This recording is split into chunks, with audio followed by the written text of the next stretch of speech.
우리 하나님의 말씀은 구약성경 시편 89편입니다. 구약성경 867페이지 89편 1절부터 18절까지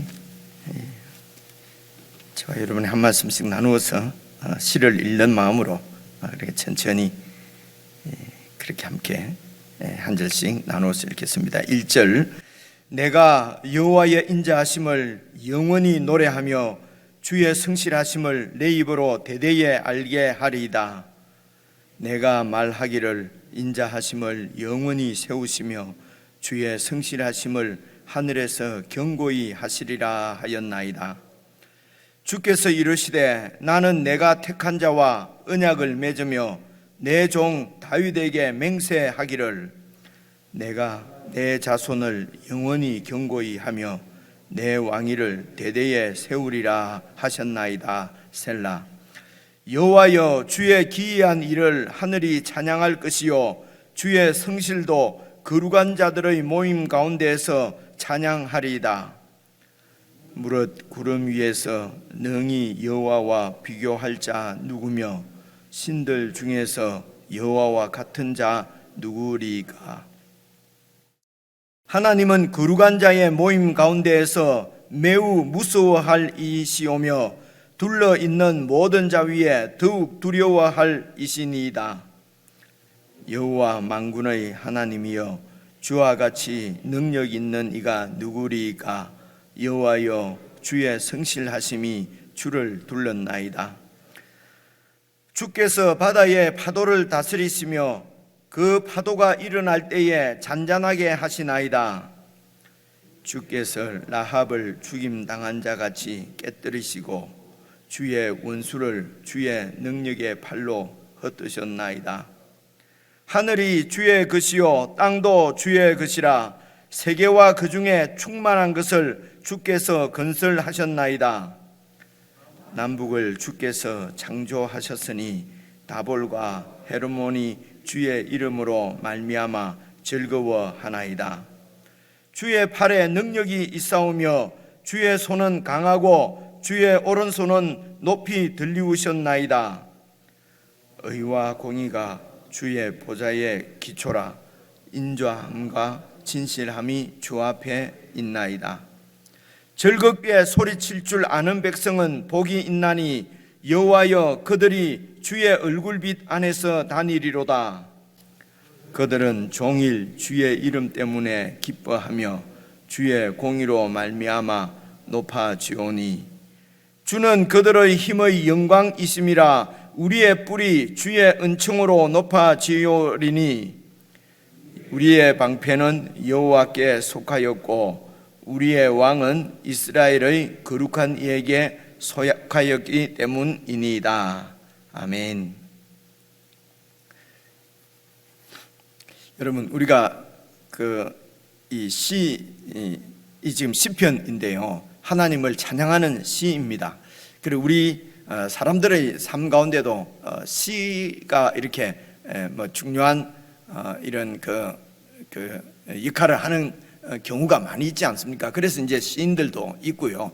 그래서 시인들이 어떤 상황이나 어떤 사람이나 이런 것을 마음에 이렇게 담고 있는 것을 시로 이렇게 이제 풀어내는데, 그 시를 지은 사람이 그 시를 어떤 마음으로 어떻게 지었는지를 이제 알게 되면은 좀 더 많이 공감하게 되고요.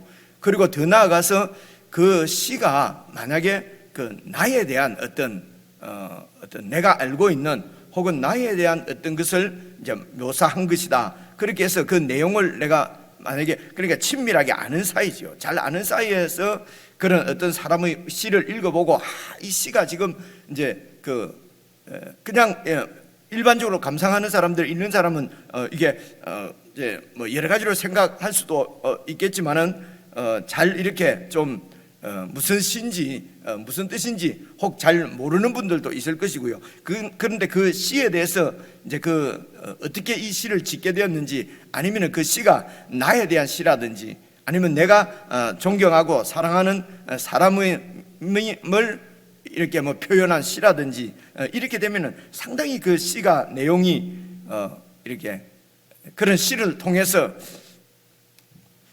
말이 자꾸 흩나가는데요. 이게 얼마나 그러니까 친밀한 사이에서는 그 시가 내용을 분명하게 알고 이러면은 그 시가 주는 감동이 얼마나 크겠습니까? 다른 말로 오늘 우리가 함께 읽은 이런 시도 주로 이제 하나님을 찬양하고 하나님에 대해서 이렇게 묘사한 부분들이 많이 나오는데, 이걸 우리가 그 하나님을 우리가 사랑하고 그 하나님을 우리가 잘 아는 사람이라면은 그 하나님에 대한 이런 묘사들이 얼마나 마음에 와닿겠습니까? 그죠? 그렇게 해서 내가 사랑하는, 내가 잘 아는 그 하나님을 이렇게 묘사하고 이렇게 찬양할 수 있구나, 이제 이런 것들을 우리가 느끼게 되면 그 시가 우리 마음 가운데 감동도 주고, 그리고 그 시를 통해서 그 상대방 하나님에 대한 우리의 그 신뢰랄까요, 믿음이랄까요, 아니면 그 사랑하는 마음이 더 견고해지고 커지고 그렇게 되지 않겠습니까? 어쩌면은 시의 역할이 그런 거인지도 모르겠습니다. 우리 사람들 사는 삶 가운데서도요. 그래서 이제 이런 시편도 우리가 150편에 되는 시편을 계속 이렇게 묵상하고 있는데, 여러분 그 하나님에 대해서 이렇게 묘사하는 것을 계속, 그러니까 하나님과 얼마나 친밀한 관계를 가지고 있느냐에 따라서 이 시가 이제 감흥으로 와닿을 수도 있고요, 아니면은 참 무슨 소린지도 잘 전체 성경이 다 그렇습니다만 무슨 소린지 잘 모르겠다 이렇게 하면은 참 이런 게 어려워질 것 같아요. 그렇죠? 그리고 또 예를 들어 아무리 또 친밀한 관계를 하더라도 이 그러니까 시로 표현하는 시어라고 그러죠. 그 이제 시 내용을 또 이렇게 잘 우리가 이해하지 못하면은 또 어려워지지 않겠습니까? 근데 우리가 시편은 쭉 읽어보시면은 말 자체가 어려운 것은 없는 것 같아요. 없는 것 같고, 그런데 그 하나님에 대해서, 하나님은 하늘에 계신 분이고 우리는 땅에 이래 있으니까 그 하나님이 잘 그려지지가 않는 거죠. 그죠? 그러니까 그 하나님이 너무도 위대하시고 우리하고는 차원이 다른 분이니까 그 하나님을 느끼기에는 참 좀 어려움이 있는 것 같습니다. 그래서 이 시편을 잘 읽어보시면은 상당히 이 시편의 이 수준이라고 그럴까요? 그것을 우리에게 맞추어서 표현하는 경우가 참 많이 있습니다. 오늘 시편도 이제 그런 생각을 하면서, 이때까지 우리가 쭉 신앙생활을 하면서 성경을 읽으면서 알고 있는, 배운 하나님에 대한 어떤 그 지식 있지 않습니까? 하나님에 대한 우리의 하나님이 어떤 분인지 이미 알고 있는 우리의 이런 그 지식들, 하나님에 대한 알고 있는 것들을 바탕으로 해서 잘 읽어보시면은 하나님을 더 친밀하게, 더 가까이 이렇게 누리고 경험을 할 수가 있습니다. 이렇게 하나님을 눈에 보듯이 이렇게 친밀하게 지내는 것을, 그렇게 경험하고 느끼는 것을 인격적으로 하나님을 만난다, 하나님을 경험한다, 이렇게 표현을 합니다. 그래서 인격적으로 하나님을 경험하는 것도 무슨 영적으로 이렇게 신기한 힘에 의해서 되는 것이 아니고요, 하나님 말씀을 마음을 열고 읽으면서 이해하고, 그래서 그 가운데 성령님께서 말씀을 깨닫게 하시고 이러면서 인격적인 관계가 이루어지는 그것을 늘 생각을 하시면 좋겠습니다. 그래서 오늘 89편도 이게 길기 때문에 중간 한 반 정도만 오늘 우리가 함께 묵상을 할 텐데요, 그게 표제의에 보면은 에스라인 에단의 마스길이다 이렇게 되어 있지 않습니까? 에스라인 에단은 어느 시대 어떤 분인지 지금 명확하게 잘 알 수가 없습니다. 학자들도 이분이 어떤 분인지는 성경에 이렇게 나와 있지 않으니까 그냥 추정을 할 뿐입니다. 솔로몬 시대 때의 어떤 무슨 지혜자가 아닐까. 그런데 또 이 시편을 읽어보면은 어떤 이 나라가 멸망한 이야기도 나오는 것 같으니까 또 이거는 포로 시대 때의 어떤 분이 아닐까, 여러 가지 추정이 있는데요, 어쨌든 어떤 지혜자입니다. 지혜자라고 하는 것은 세상적으로 똑똑하다는 것이 아니고요, 성경에서 지혜자는 하나님에 대한 지혜자입니다. 그래서 이 지혜자의 마스길이다 이렇게 되어 있지 않습니까? 그래서 마스길이 참 많이 나오는데요, 또 명치는 않습니다만은 일반적으로 이제 학자들이 다 뜻을 모으기를 이 마스길은 이렇게 생각하시면 됩니다. 교훈입니다. 교훈. 하나님의 백성들에게 교훈을 주기 위한 그런 교훈적인 묵상시다. 묵상을 잘 이렇게 묵상시 이렇게 이해를 하시면 좋겠어요. 그래서 여러분 1번 그 주도 보면은 밑에 보면 교훈이라고 되어 있지 않습니까? 마스길이라는 뜻이 교훈이라고 보기에는 그렇고요, 마스길이 주로 이렇게 하나님의 백성들을 교훈하려고 하는 교훈적인 묵상시다 이렇게 이해를 하시면 되겠습니다. 그래서 이제 이 시가 또 이제 하나님의 백성에게 교훈도 주고, 그리고 하나님의 백성들이 하나님을 찬양하는 그런 모임 가운데서 찬양시로도, 그래서 하나님 백성들, 이스라엘 백성들 가운데서는 하나님을 찬양하는 회중 가운데서 불려지는 찬양시로도 이렇게 많이 이제 불려진 시편이 바로 이 마스길입니다. 그래서 이 89편도 구약의 이스라엘 백성, 즉 하나님의 백성, 구약 교회가 어떤 이런 새해를 맞을 때, 신년 때에 혹은 이런 예배 때에 불려진 찬송이라는 것입니다. 이제 그렇게 그 두 가지를 그렇게 생각을 하시고요. 예배 가운데서 이스라엘 백성들이 이렇게 계속 예배를 드리고 찬송을 부르는 예배 가운데서 하나님께 영광을 돌려드리고, 그 다음에 중요한 목적이 이런 이스라엘 백성들의 자신에 대한, 자기들에 대한 정체성을 매번 이렇게 예배 때마다 확인하는 것이다 하는 것을 늘 기억을 하시는 것이 좋겠지요. 그래서 예배를 드리지 않으면은, 예배를 통해서 우리가 정체성을 확인하지 않으면은 이게 하나님 백성으로서의 심지를 굳게 하고 살아가기가 어렵다는 것입니다. 그래서 구약의 이스라엘 백성들이 막 붙잡고 있던 하나님의 백성이라고 하는 정체성은 할례와, 그리고 할례 받은 거 있죠. 그죠? 할례와 율법을 지키는 거였습니다. 안식일, 율법 중에서도 특별히 안식일, 이렇게 해서 이제 할례 받고 안식일을 지키는 것을 목숨을 걸고 지키는 것이 사실은 하나님의 백성인 정체성을 목숨을 걸고 지킨다고 하는 그런 의미가 있지요. 그래서 이 할례와 또 그리고 이 안식일 지키는 이 할례와 안식일도 나타내는 것이 바로 예수 그리스도 안에서 다시 태어나고 중생하고 이게 할례지요. 그리고 예수 그리스도 안에서 안식을 누리는 것을 이렇게 보여주는 그림자였다는 것입니다. 그래서 구약 백성들도 계속 정체성, 안식일을 할례를 받고 안식일을 지키고 하는 것도 다 하나님께서 그 백성들 가운데 베풀어 주신 은혜였단 말입니다. 그래서 그 은혜의 완성자, 그 할례와 안식일의 뜻을 완전히 성취하신 분이 바로 예수 그리스도십니다. 그래서 히브리서에서도 구약의 이런 일보다도 더 좋은, 구약은 틀렸고 신약은 맞고가 아니고 더 좋은, 이 말은 이제 구약을 완전히 성취하신 예수 그리스도를 떠나서는 안 된다. 예수 그리스도 안에서 온전함과 완전함을 이룰 수 있다라고 말씀하시는 것을 우리가 바로 그저께까지 히브리서 말씀을 통해서 우리가 함께 읽은 것입니다. 오늘 이 시편 말씀도 잘 보시면은 여러분 그런 것을 우리가 다 이렇게 살펴볼 수가 있습니다. 1절을 보십시오. 내가 여호와의 인자하심을 영원히 노래하며 주의 성실하심을 내 입으로 대대히 알게 하리다. 그래서 여호와의 인자하심과 여호와의 성실하심, 인자와 성실에 여러분 동그라미를 딱 쳐보십시오. 여호와께서 인자하시고 여호와의 성실하심, 이것은요 사실은 우리가 노래 안 해도, 우리가 그렇게 말 안 해도 사실은 하나님처럼 인자하시고 하나님처럼 신실하시고 성실한 분이 어디 있겠습니까? 사실은 하나님에 대해서 우리가 묘사를 할 수 없을 정도로 하나님하고 우리하고는 차원이 사실은 다른 분입니다. 그렇죠? 우리가 성실하십니다 한다고 그분이 성실하시는 것도 아니고요. 우리가 하나님 인자하십니다 라고 안 해도 하나님은 인자하신 분이고요. 그렇죠? 그것이 그 하나님의 인자하심과 성실하심이 어떻게 나타났냐 하면은 그분의 창조를 통해서 나타난 것입니다. 그분께서 이 세상을 창조하지 않으시고 우리를 창조하지 않으셨다면은 우리가 사실은 알 수가 없죠. 그분이 인자하신지 그분이 성실하신지 다 아는 얘기입니다. 그분은 이 세상하고는, 이 세상이 있기 전부터 영원 자존, 영원히 스스로 계신 분이십니다. 그러니까 완전히 피조물인 우리하고는 완전히 이게 이 차원 질이 다르다고 하는 그것을 늘 기억을 하셔야 합니다. 그래서 이분께서 인자하시고 성실하시다고 하는 것은 성경에서 말할 때는요, 그 기초가 그분이 우리를 지으시고 창조입니다. 그리고 그분의 피조물인 우리 사람들에게 찾아오셔서 언약을 맺으신 것입니다.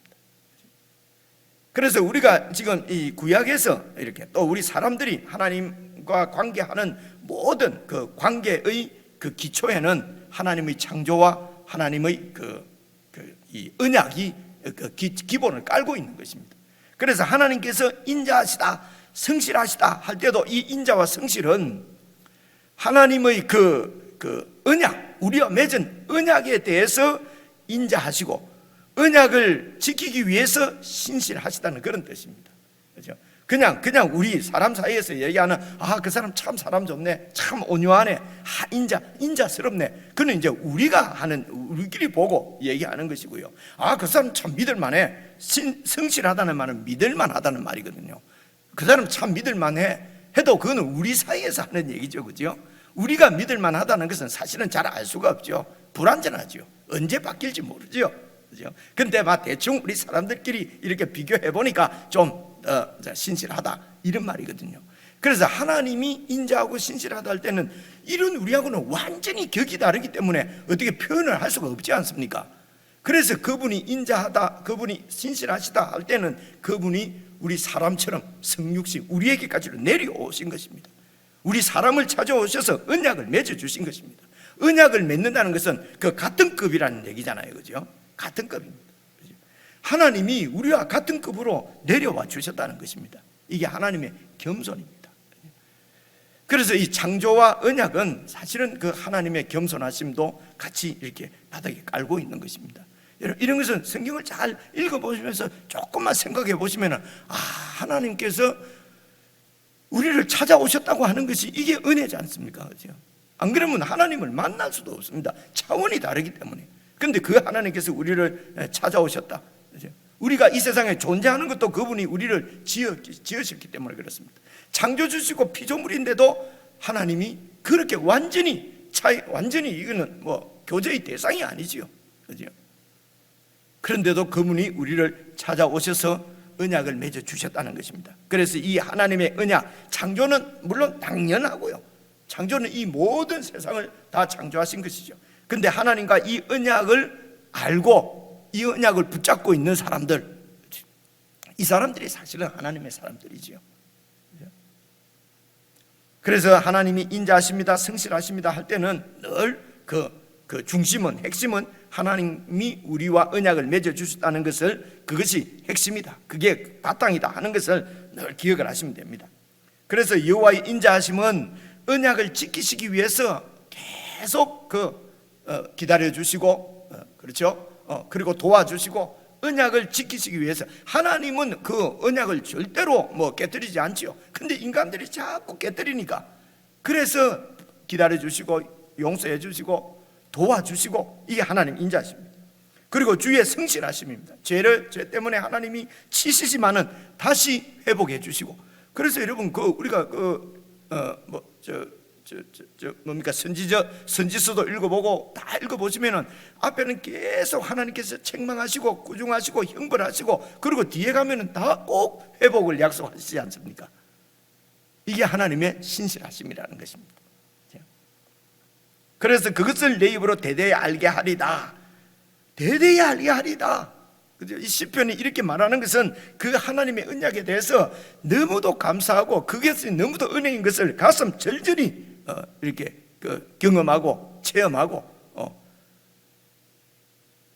그런 하나님의 사람이 지금 이 찬양시를 지어서 지금 대대에, 그러니까 하나님께를 찬양하는 것도 있지만은 내 백성들, 내 후손들 대대에 이 하나님의 인자하심과 성실하심을 전하고 싶다는 것입니다. 그런 이 시편 제자의 그 의지를 지금 나타내는 권유형입니다. 이게 문법적으로는요, 그 문장을 읽어보면 우리말로는요, 내가 여호와의 인자하심을 영원히 노래하며 주의 성실하심을 내 입으로 대대히 알게 하리다. 이 여호와의 인자하심과 성실하심이 하나님의 아들까지 우리를 위해서 보내주시고, 아들을 하나님을 사람 되게 하셔서 우리와 같은 급으로 내려오게 하시고, 성육신이지요. 우리 죄를 대신해서 십자가에 죽게 하시고 부활시키셔서 우리 눈앞에 분명한 증거를 보여주시고 언약을 지키시기 위해서요. 그래서 그 언약이 어떻게 나타났습니까? 그 언약이 한마디로 말하면 하나님이 아브라함과 맺은 아브라함의 언약 가운데 하나님의 뜻이 나타나 있습니다. 네 후손을, 이 백성을 내 백성 삼고 내가 이 백성들의 하나님이 되어주겠다는 것입니다. 이게 언약입니다. 우리를 하나님의 백성 삼겠다고 하는 것이 그분의 언약입니다. 그래서 그분의 언약이라는 것은 그분의 뜻을 얘기하는 것입니다. 그 뜻에 대해서 그분이 인자하시고 그 뜻에 대해서 성실하십니다.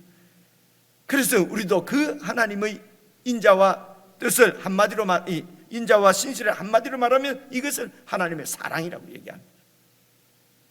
그래서 우리가 사랑 이럴 때에 사랑을 그냥 사랑, 이게 주상적인 이런 사랑이 아닙니다. 성경에서는요, 하나님께서 이 언약을 이루시기 위해서 참고 기다리시고 아들까지도 보내주시고 하는 이런 모든 이 하나님의 인자하심과 하나님의 성실하심을 하나님의 사랑이라고 얘기하는 것입니다.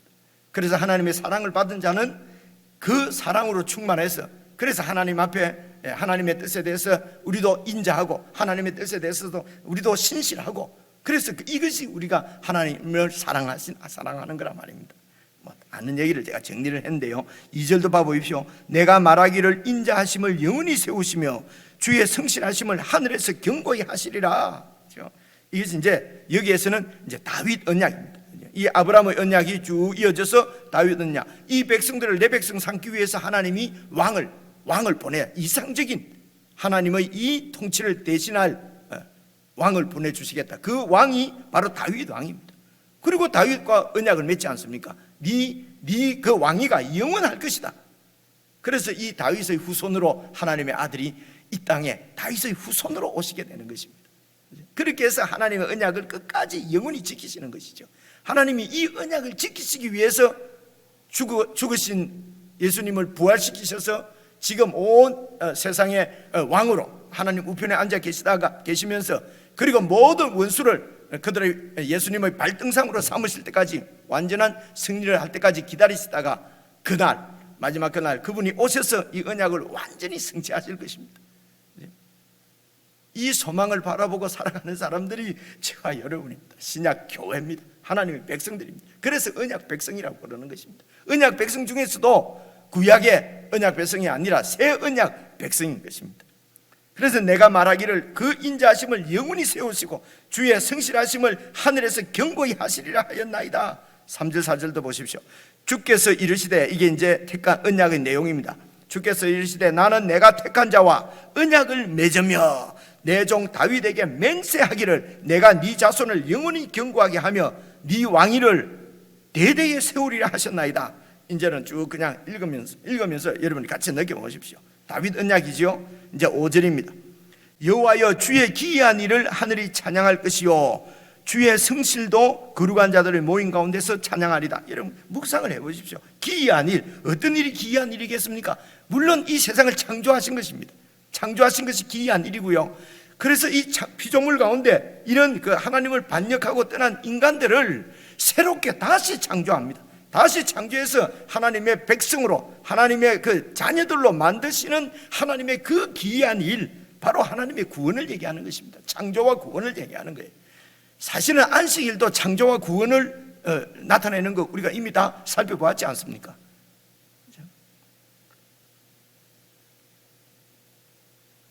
그래서 이 주님의 기이한 일을 하늘이 찬양한다는 것은 천상의 모든 존재들, 천사들도 하나님을 둘러서 있는 모든, 이 이제 그림입니다. 보통 이 세상 나라에, 이 땅에서도 왕이 있고 왕을 쭉 신하들이 둘러서 있지 않습니까? 그래서 이제 하늘에 있는 나라도 하나님이 보좌에 앉아 계시고 많은 천군 천사들이 이제 신하들이 둘러선 것처럼 둘러서 있는 그래서 이런 존재들을 이제 하늘로 표현하기도 하고요. 하늘의 존재들, 하늘에서 찬양한다, 천상회의 혹은 천상교회 뭐 이제 이렇게 표현을 합니다. 그래서 보십시오. 그래서 하늘이 주의 기이한 일을 하늘이 찬양할 것이요 주의 성실도 거룩한 자들의 모임 가운데서 찬양하리라. 그래서 이 거룩한 자들의 모임도 뭐 이 땅에서 구원받은 성도들의 모임이라고 볼 수 있지만은, 그러나 시편의 흐름을 봐서는 하늘에 있는 거룩한 자들, 하나님과 친밀한 자들, 하나님을 반역하는 이런 그 악한 영들 아니고요, 하나님과 친밀함을 누리고 있는 천상의 존재들 모임 가운데서 이 하나님의 신실하심을 찬양한다는 것입니다. 어떤 신실함입니까? 이런 인간들을, 그죠? 인간들을 하나님이 자기 아들, 자기와 똑같은 하나님과 똑같이 만드시는 이 새로운 창조, 재창조의 역사를 얘기하는 것이다. 그래서 6절, 무릇 구름 위에서 능히 여호와와 비교할 자 누구며 신들 중에서 여호와 같은 자 누구리까? 하나님은 거룩한 자의 이 모임 가운데서 매우 무수할 이시 오며 둘러있는 모든 자 위에 더욱 두려워할 이시니이다. 여호와 만군의 하나님이여 주와 같이 능력 있는 자가 누구리까? 여호와여 주의 성실하심이 주를 둘렀나이다. 그래서 하나님께서 맺은 이 언약을 꼭 이루신다는 것입니다. 어떤 반역이 있고 해방이 있고 반대가 있어도 하나님이 두려운 분이시고 최고로 크신 분이고, 구약에는 다 이게 이제 이 왕의 큰 역할은 전쟁에서 이기는 것이거든요. 그래서 자기 백성을 보호하는 것이 왕의 첫째 임무거든요. 그래서 우리 하나님이 제일 센 왕이라는 것입니다. 그래서 당신이 맺은 이 언약을 꼭 지켜낸다는 것입니다. 반대가 있어도. 그래서 그 다음 절부터 보면은요, 이렇게 이 하나님의 뜻을 거스르고 하나님의 언약이 이루어지지 않도록 하나님을 공격하고 하나님 나라를 공격하는 존재들, 9절부터 보십시오. 주께서 바다의 파도를 다스리시며, 이 고대 사람들은 바다를 혼돈으로 이해를 했어요. 여러분, 그래서 창세기 1장도 봐보십시오. 바다 혼돈 가운데, 그 혼돈스러운 물 가운데 성령께서 운행하셔서 이렇게 새로운 질서를 세우시는 것이 창조거든요. 그래서 여기서도 바다의 파도를 다스리신다. 이것은 모든 혼돈들, 하나님을 대적하는 대적자를 하나님께서 다스리시고, 파도가 일어날 때에 잔잔하게 하시나이다. 10절 보십시오. 주께서 라합을 죽임 당한 자같이 깨뜨리시고, 이 라합은 이제 다른 번역에는 또 용어로 번역하기도 하고요, 날쌘 뱀으로 번역하기도 하고, 그래서 라합은 그 혼돈의 물 속에 있는 괴물을 얘기합니다. 그러니까 이 바다나 라합이나 똑같이 혼돈의 세력입니다. 하나님의 이런 질서를 깨뜨리고 하나님의 이런 그 능력에 도전하는 악한 세력을 얘기하는 것이에요. 그래서 이 라합을 나중에는 애굽도 이제 이 라합이라고 표현하기도 하고, 이해가 오지, 그죠? 그래, 라합이 나오면 어떤 때는 애굽입니다. 그죠? 그리고 바벨론도 라합일 수 있습니다. 그래, 라합은 괴물, 용, 물속에 살고 있는 어떤 그러니까 물속의 왕, 우리가 치면 용왕. 근데 한국 신화에 나오는 용왕은 나쁘게 나오지는 않잖아요. 근데 이 악한 어떤 세력을 얘기합니다. 그래서 그 라합을 어떻게 해요? 죽임 당한 같이 깨뜨리신다는 것입니다. 그리고 주의 원수는 뭡니까? 하나님의 언약을 거스리는 것입니다. 하나님의 뜻을 깨뜨리는 것입니다. 인간들과 맺은 언약을 깨뜨리려고 하는 악한 원수들이죠. 죄지요, 사탄이죠. 그 원수를 주의 능력의 팔로 흩으셨나이다. 11절, 하늘이 주의 것이요 땅도 주의 것이라 세계와 그 중에 충만한 것을 주께서 건설하셨나이다. 주님께서 창조주시기 때문에, 그죠? 주님께서 다 만든 피조물이라는 것입니다. 이런 라합도 바다도, 그죠? 그래서 겁낼 것 없다는 것입니다. 하나님이 언약을 이루신다는 것이죠.